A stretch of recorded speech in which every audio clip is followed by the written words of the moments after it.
Hello everyone and welcome back to the Dungeon Learner's Guide. This week we've got something a little unique for you. So I know that it's been a long time since we've done Oathbreaker content, but I figured I was recently in a stream with some great guys. We'll talk about them later, but Colin O'Clock, Fearphage, and Cyric. So I figured since we were recently in that stream, I might as well take the deck that I played for Oathbreaker and turn it into a video so that everyone else can enjoy it as well. Talk a little bit about my deck, and then also make sure that we mention that it's actually being built under pretty much the same rules as our Commanders Guild series. In this case, though, we are randomly selecting a card from scryfall.com, or more specifically, working with a card that was suggested to us by a viewer, working on a budget of $60 or less, because I figured since our Commander decks are 100 cards and Oathbreaker is only 60 cards, that it makes more sense to work on a budget of $60 or less, and then building a deck around a theme of our chosen card. So this is going to be our spooky Halloween episode. We've got some Halloween Oathbreaker headed up by our title deck, Liliana Rat Mage. And so very quickly, before we get into the deck tech itself, I, of course, have to take a second to remind you that if you're interested, you can follow us over on Twitter at 13POYNZ, Reddit u/POYNZ13, email dungeonlearnersguide@gmail.com, and if you're looking to support the channel a little bit more directly, you can use our TCG Player affiliate link, which is in the description of this video, and you can go on over to patreon.com/dungeonlearnersguide, where you get access to all of our deck techs a week early. You get access to the Discord that we use to brew up some of our decks and also participate in actually playing some of the games. And then you also get one of our random cards sent to you every single month. And for this week, I'm also going to be including Liliana, which we'll talk about in just a second. I know that's a bit of a spoiler, in next month's videos as well. So we'll talk a little bit about that, but if that's something you're interested in, you can head on over to patreon.com/dungeonlearnersguide. Give us a follow over there. And if none of that is your style, or maybe you just can't afford it this month, I completely understand. It's been rough for us all. So you can always just like the video, subscribe to the channel, and please let me know in the comments if you want to see more Oathbreaker content, because if that's something you're interested in, then I would love to do it. So without any further ado, let's talk about our random spooky card of the week. And this one was suggested to us by Neil Arnold on YouTube, and I know he suggested this a long time ago, so I do apologize that it took me this long to get to it. But our random spooky card is Liliana Death Mage. So this is actually one of the Planeswalker deck Lilianas, so she was never in a major set. She was in one of the pre-constructed Planeswalker decks. She is 4 black for a 4 loyalty legendary Planeswalker, Liliana. She says, +1, return up to 1 target creature card from your graveyard to your hand, -3, destroy target creature, its controller loses 2 life, or -7, target opponent loses 2 life for each creature card in their graveyard. So this is going to be a, like I said, Halloween episode, so we've got to do something a little bit spooky. So what could be more spooky than building around Liliana and her signature spell, Secret Salvage? Because Secret Salvage is 3 black for a sorcery that says exile target non-land card from your graveyard and search your library for any number of cards with the same name as that card, reveal them, put them into your hand, and then shuffle your library. So, in the spirit of Halloween, what could be spookier than a card that can't possibly work in Oathbreaker? And that is where, when we get to our themes, you'll notice that you're kind of wrong in that assumption, because we have a card that does in fact work with Secret Salvage. Not only is this a Halloween-themed deck, but we want to make it very spooky. We want to have rats. Not only do we want to have just 1 Relentless Rats, we want to have as many Relentless Rats as possible. We want to completely swarm the board with an army of rats and start nibbling away at our opponent's life totals, because Relentless Rats, being our key card here, is 1 black for a 2/2 creature rat. It gets +1/+1 for each other creature on the battlefield named Relentless Rats, and a deck can have any number of cards named Relentless Rats. So with Secret Salvage, we can exile a Relentless Rats out of our graveyard and search our library for any other number of them and put them into our hand. Now, we are playing 20 total Relentless Rats. That is a massive third of our deck, because we can only play 60 cards, so we are absolutely overflowing with Relentless Rats. And what could be more Halloween themed than a bunch of rats kind of nibbling at you? So obviously, these aren't the only cards in our deck. We do have lands and we have some support cards. So some other themes that are going to be relevant to talk about here are going to be cards that like Zulaport Cutthroat, which is 1 and a black for a 1/1 human rogue ally. Whenever Zulaport Cutthroat or another creature you control dies, each opponent loses a life and you gain 1 life. Because we're aiming to have so many rats, it's not going to be out of the ordinary for a bunch of our rats to just kind of die, whether it's from a board wipe, whether it's from removal or blocking. We want to make sure that we're gaining some sort of benefit from our rats dying. We want to make our opponents feel like no matter what they do, no matter what actions they take in the game, there's always going to be more rats and there's always going to be some form of pain that comes from it. Got to be spooky, right? So Zulaport Cutthroat helps us in that regard and make sure that no matter what happens with our rats, they're doing damage to our opponents. Then, our next major theme here is to make sure that we can take our rats and bring them back from the graveyard when they die, especially because Secret Salvage is going to put maybe, well, I guess max is going to be 19 rats into the graveyard. Hopefully it's going to be less than that because we're going to be casting them and have more than that, but you never know. So once our rats die, we can cast something like Echoing Return, which is 1 black mana for a sorcery, return target creature card and all other cards with the same name as that card from your graveyard to your hand. So with this, it doesn't matter how many times our rats die, we can just get them back from the graveyard, recast them, and keep going. So once again, in the spirit of Halloween, we got to talk about that massive swarm of rats. We really want to make sure that there's nothing our opponents can do to stop us. Now, Exile obviously does ruin that, but Exile ruins kind of everything, so we can't plan around that. We just have to hope that it's generic board wipes, removal, or combat. Now, since we've talked about our themes, let's talk about some of our spooky cards. Now, first up for our spooky cards, we have Foul Tongue Shriek. Now, most of the time, like I said, we're going to be trying to attack with our rats. They're going to be getting super big. They're going to be dying, attacking, all of this stuff that we want them to do.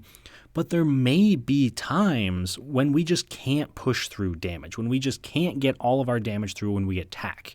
That is where Foul Tongue Shriek comes in, because it is 1 black for an instant that says target opponent loses 1 life for each attacking creature you control, and you gain that much life. Oathbreaker, being a format with only 20 life, we don't have to attack with that many creatures to make Foul Tongue Shriek a massive threat to our opponents. If we're attacking with only 5 creatures, that's already 25% of our opponent's starting life total, and if we're attacking with 5 rats, they're getting +1/+1 for each other rat on the board, so they're all 6/6s on their own. That puts massive pressure on our opponents. So Foul Tongue Shriek kind of helps us get through those last bits of damage that we couldn't get through with just attacking, or maybe knock a player out of the game. Well, we're not even attacking that player. There is a chance that that is what we do. So possibly knock out 1 player with combat damage, knock out another with Foul Tongue Shriek, and just kind of keep the ball rolling.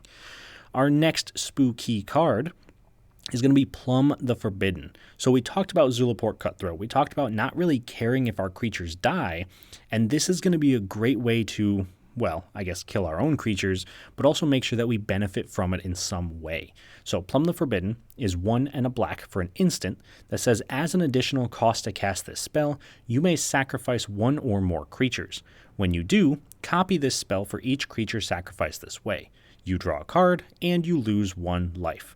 So if we have 5 rats on board, they're all 6/6s, and one of our opponents says, oh no, we can't let this happen, we're going to destroy all the creatures, we can respond casting Plumb the Forbidden, sacrifice all of our rats, draw 6 cards, lose 6 life, unfortunately, but we just drew 6 cards, and if we have something like Zulaport Cutthroat in play, we would then gain 6 life while our opponents lose 6 life. So Plumb the Forbidden, kind of net neutral on life. Yeah, we don't gain any, but we don't lose any. And we end the turn with 6 cards in hand, so this is a great way to refill our hand if we need to, a great way to kill our own creatures if we need to, and just kind of a way to get around board wipes by making sure that things happen on our time. So Plumb the Forbidden is an absolutely amazing card, and it is relevant to note when we start talking about the budget of the deck later on that this is actually the second most expensive card in the entire deck. So Plumb the Forbidden, very powerful, very worth the money that you might spend on it, but it is a little bit pricey, so I understand if it's a card that needs to be cut for budget purposes. And finally, our last spooky card is going to be Patriarch's Bidding. Patriarch's Bidding is 3 black for a sorcery. Each player chooses a creature type, and each player returns all creature types of a type chosen this way from their graveyard to the battlefield. This is incredibly powerful in our deck because if we use something like Secret Salvage to put all of our Relentless Rats into our hand, and then at the end of turn we have to discard 2 hand size, we go down to 7 cards in hand, but we put maybe 15 rats in the graveyard, all of a sudden on our next turn, we can cast Patriarch's Bidding and just turn all those rats from the graveyard to the battlefield. And yeah, our opponents might get stuff back too. We kind of have to hope that they're not playing a tribal deck like we are, but still an incredibly powerful card and can really help us win almost out of nowhere.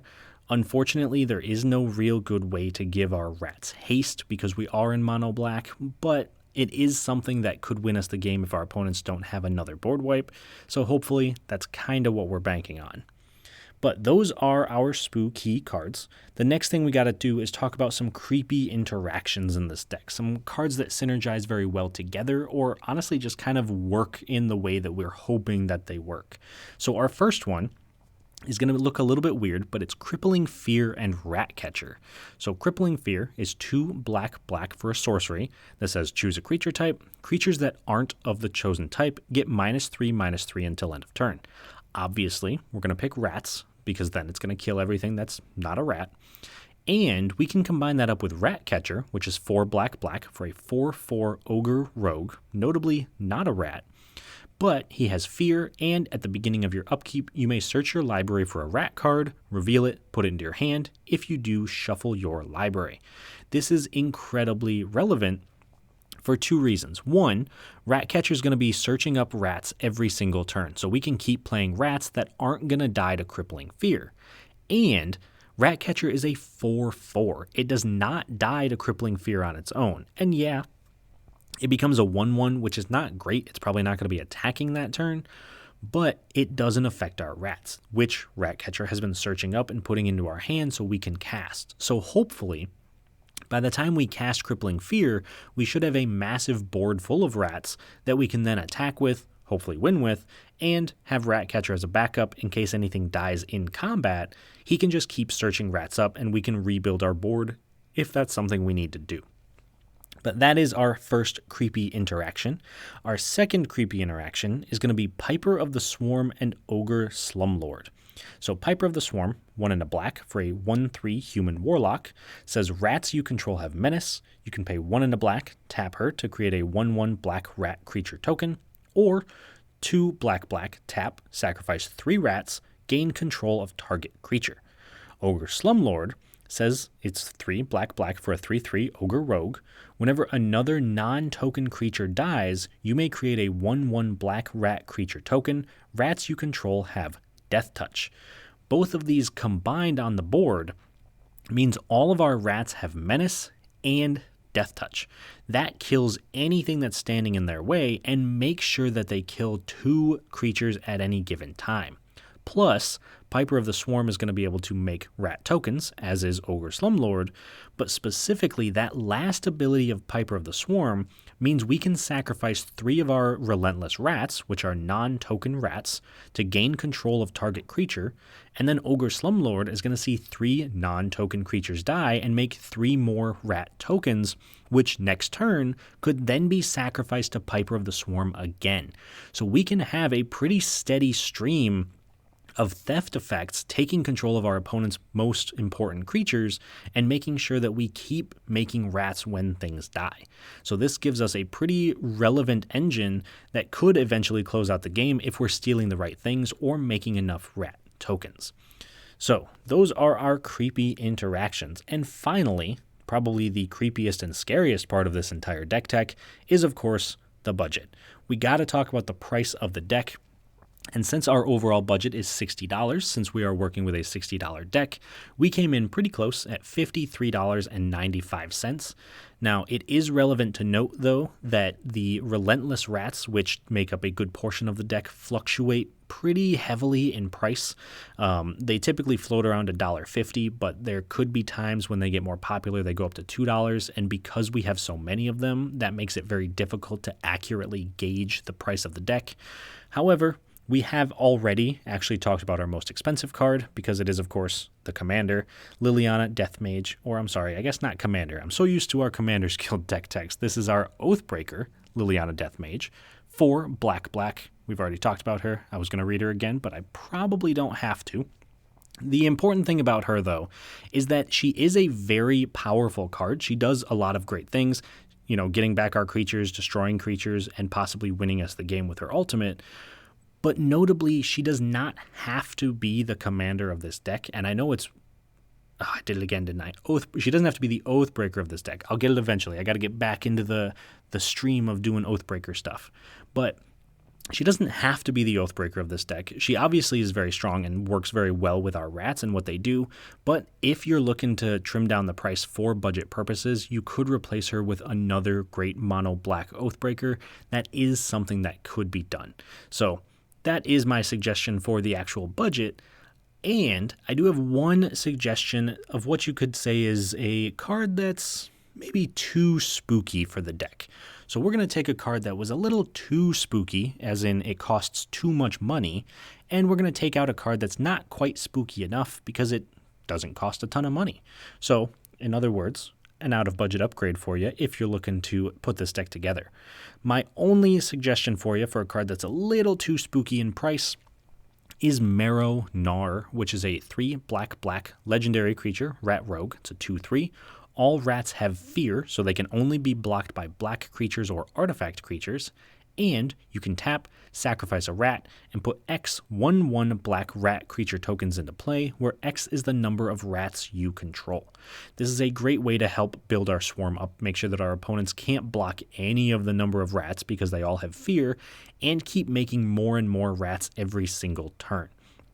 Unfortunately, Marrow Gnar is $9.32, so putting him into the deck would have pushed us over our $60 limit, so he was not included this week. However, if you're looking to put him in, and a card that I would recommend replacing would be Murder, which is 1 black for an instant, destroy target creature.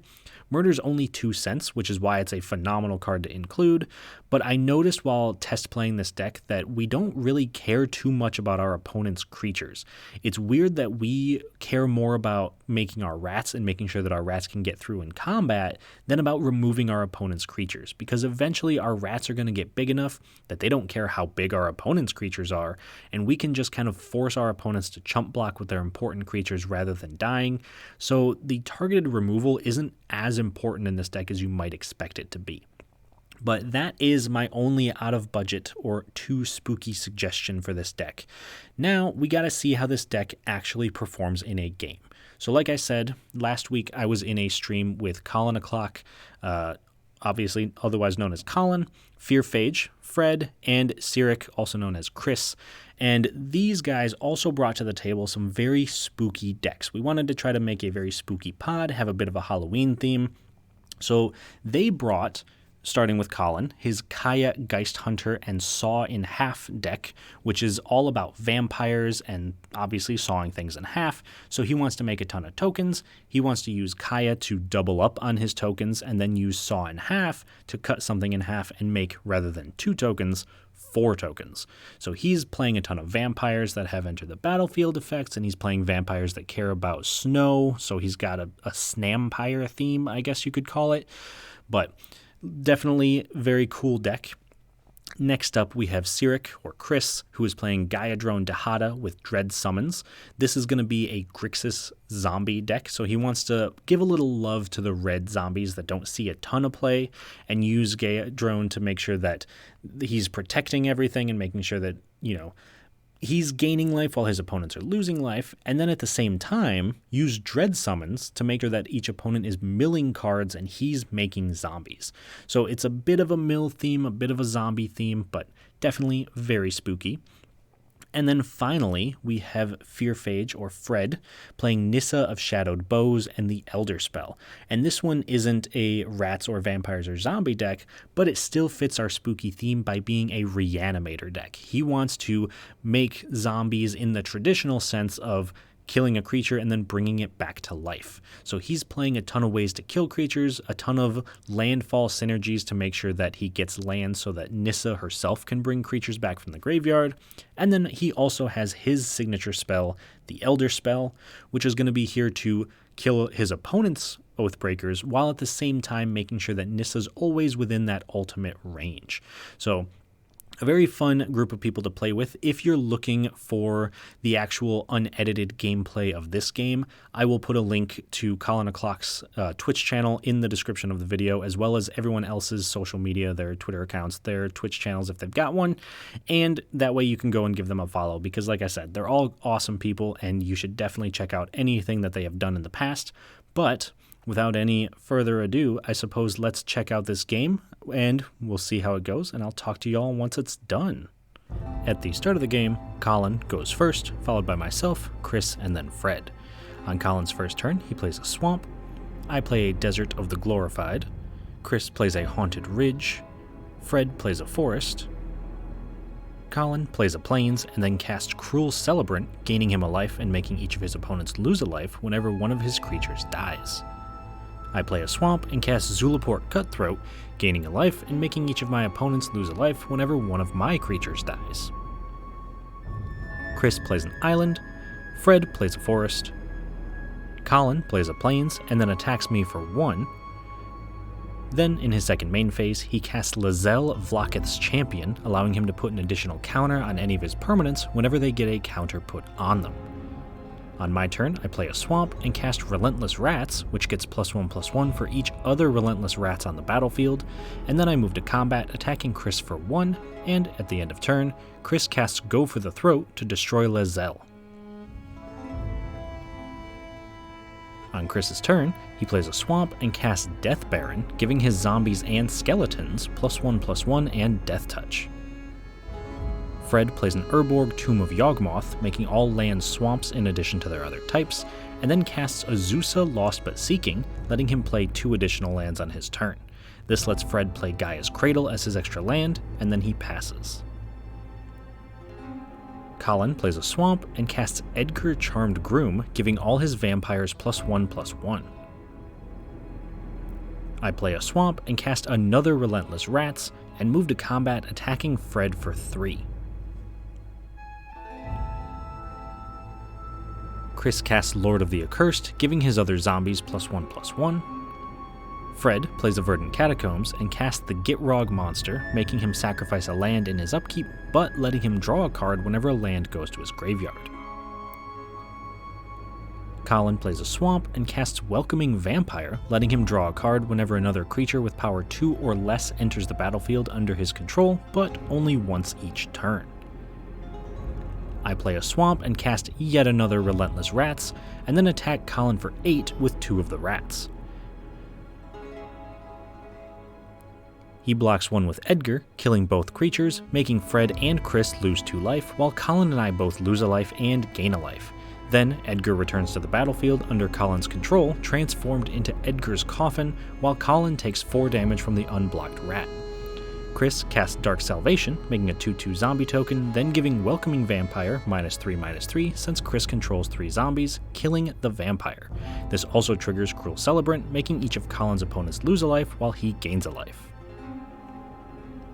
In Fred's upkeep, he sacrifices a Forest to Gitrog, drawing a card, then plays a Forest and casts Grave Titan, which makes 2 2/2 zombies whenever it enters the battlefield or attacks. In Colin's upkeep, Edgar's Coffin triggers, making a 1/1 vampire token with lifelink. Then he plays a Faceless Haven and casts his Oathbreaker, Kaya Geist Hunter. He activates Kaya's -2 ability, allowing him to create double of any tokens he would create this turn. This lets him cast Altar of Baal, making 2 tapped 4/1 skeleton tokens with Menace, and then exiling the spell on an adventure. Then at the end of turn, I cycle a Polluted Mire.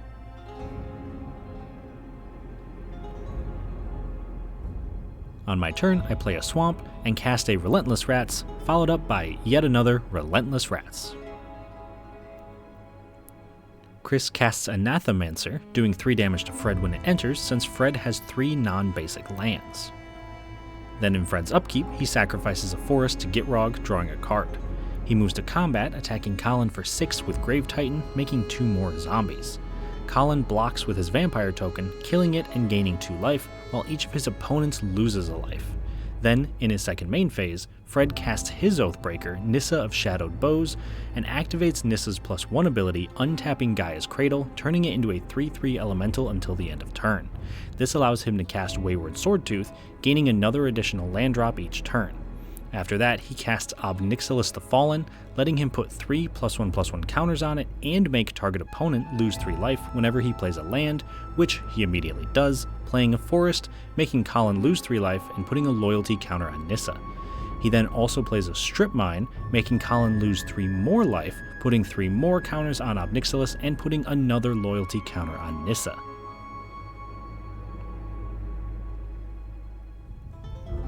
In Colin's upkeep, he makes another vampire token and moves to combat, attacking Nissa for 8 with his 2 skeleton tokens. Fred blocks with Wayward Swordtooth, Obnixilis, and 2 zombie tokens. This kills both the zombies and the skeletons, gaining Colin 2 life and making each of his opponents lose 2 life. Then, in his second main phase, he casts Blood on the Snow, destroying all creatures. In response, Fred casts Assassin's Trophy to destroy my Zulaport Cutthroat, making each of my opponents lose a life while I gain a life, and search my library for a swamp, putting it into play. Then the board wipe resolves, destroying all creatures, making each of Colin's opponents lose 2 life while he gains 2 life, and then he returns Lizelle from his graveyard to play since he cast Blood on the Snow with snow mana. Once that's resolved, he activates Kaya's +1 ability, getting 2 loyalty counters thanks to Lizelle, giving his creatures Death Touch until end of turn and putting a +1/+1 counter on a token he controls, but unfortunately, he doesn't have any tokens. On my turn, I play a Bojuka Bog, exiling Colin's graveyard, and cast my Oathbreaker, Liliana Death Mage. I activate Liliana's -3 ability, destroying Lizelle and making Colin lose 2 life. On Chris's turn, he plays a Tainted Peak and casts Undead Alchemist. Fred activates Nissa's -5 ability, returning Grave Titan from his graveyard to play, making 2 2/2 zombies. He then also casts Rankle, Master of Pranks, and attacks Colin for 3 with Rankle since he has haste, and, when he deals combat damage, Fred chooses to make each player draw a card, lose a life, and sacrifice a creature. This ends up killing one of Fred's zombies and Chris's alchemist.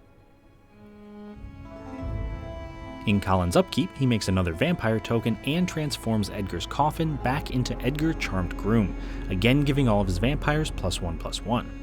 Then he casts Callous Blood Mage, drawing a card and losing a life when it enters the battlefield.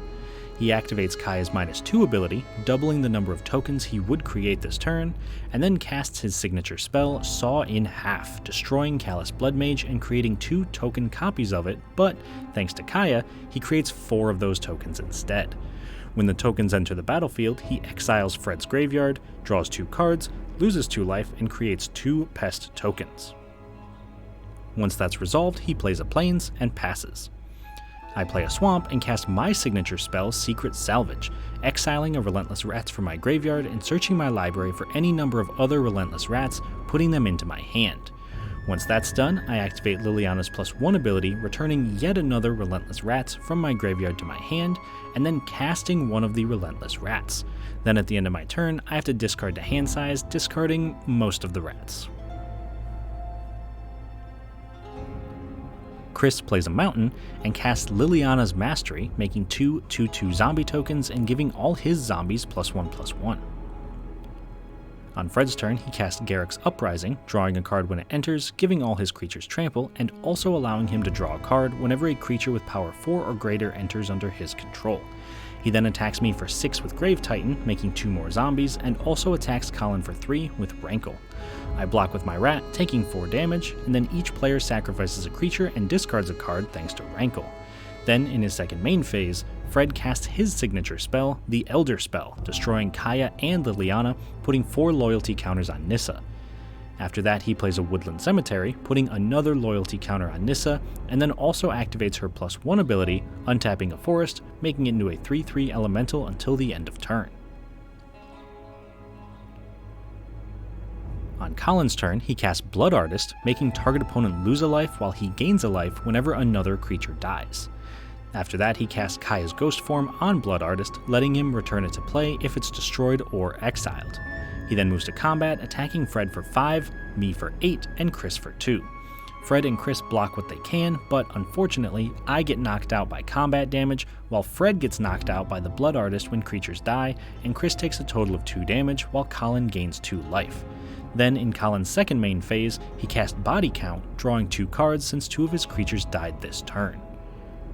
On Chris's turn, he plays a Tainted Isle and casts Lich Lord of Unks. On Colin's turn, he activates Faceless Haven, turning it into a 4/3 with Vigilance that is every creature type, and this allows him to attack Chris with everything he has, even casting Anguished Unmaking to exile the Lich Lord for good measure, winning Colin the game. Alright, so that was a sweet game. Like I said earlier, definitely a ton of fun playing with these guys.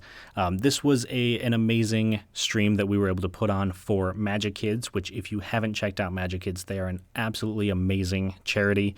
I've got to shout them out because personally, as a middle school teacher, I have actually benefited from Magic Kids in the past. They're a charity that sends Magic cards to after-school games clubs, to middle schools or high schools that might need a little bit of extra support in terms of getting the kids started. So my students have absolutely appreciated everything that Magic Kids has done for them. They love making the decks. They love looking through the cards.